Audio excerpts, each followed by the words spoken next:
নমস্কার বন্ধুরা, এই দেখো আমি আবার আজকে নতুন একটা ভিডিও নিয়ে তোমাদের সামনে হাজির হয়ে গেলাম। তো চলো আজকে এই দেখো নারকেলের ছোবা রোদ্রে দিচ্ছি। এই যে নারকেলের ছোবা প্রচুর মানে দারুণ দামি জিনিস, বুঝছো? নারকেলের থেকে ছোবার দাম বেশি। তো নারকেলের ছোবাগুলো রোদ্রে দিই, কাজে লাগবে। সন্ধ্যা দিতে হয়, সন্ধ্যার সময়। তো নারকেল তো খাওয়া হয়েছে, কালকে পিঠা বানানো হয়েছে। আজকে এই যে ছোবাগুলো রোদ্রে দিচ্ছি। ছোবা কেটে এটার পিছনে আবার পরিশ্রম আছে। এটা আবার ছোটো ছোটো করে কাটতে হবে, কাটে তারপর রোদ্রে দিতে হবে। তাই বের করতেছি ব্যাগে থেকে, অনেকগুলো নিয়ে আসছে তো।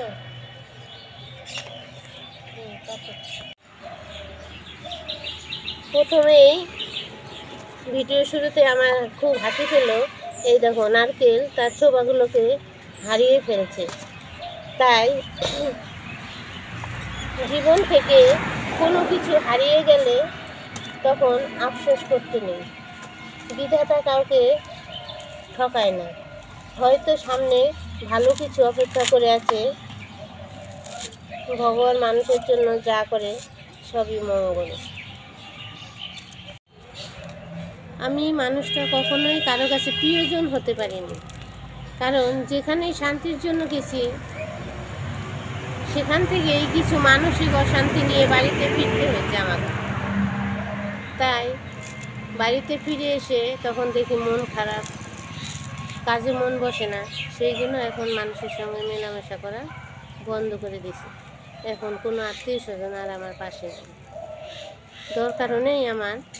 তবে যদি কোনো দিন কারোর দরকার পড়ে, ওই রাস্তার লোককে ডাইকে আনবো, তারা আমার পাশে থাকবে, তারা কোনো স্বার্থ দেখবে না। জীবনটা এমন এক জায়গায় এসে দাঁড়িয়েছি, না ভালো আছি না খারাপ আছি, কেমন যে আছি তা নিজেও বলতে পারি না। রাস্তায় লোকে দেখা হলে বলে কেমন আছেন, তখন কী যে বলবো ভেবে পাই না। তো যাই হোক, সবার কাছে তো আর সব কিছু বলা চলে না সব সময়। তখন বলতে হয় না ভালো আছি।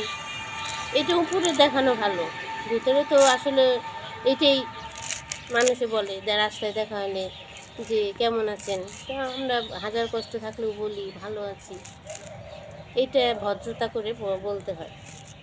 তো তোমরা আমার সঙ্গে থেকো, ভিডিওটা আমার দেখো, যদি ভালো লাগে আমাকে একটু পাশে থেকো আর সাবস্ক্রাইব করে দিও।